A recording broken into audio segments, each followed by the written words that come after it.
Hi guys, and welcome back on GSM-ABC YouTube channel. In this tutorial I will show you how to put your SIM card inside Samsung Galaxy S20, and the method is the same for S20 Plus and Ultra, so let's do it.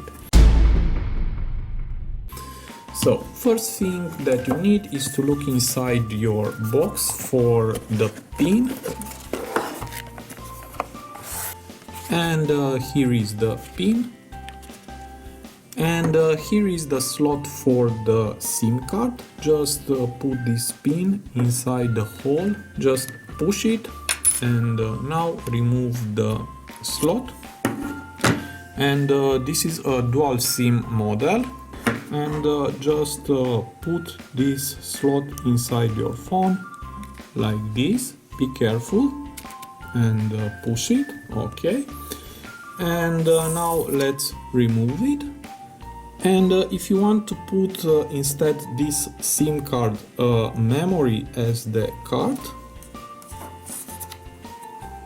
here is the right position, like this. I hope you see it.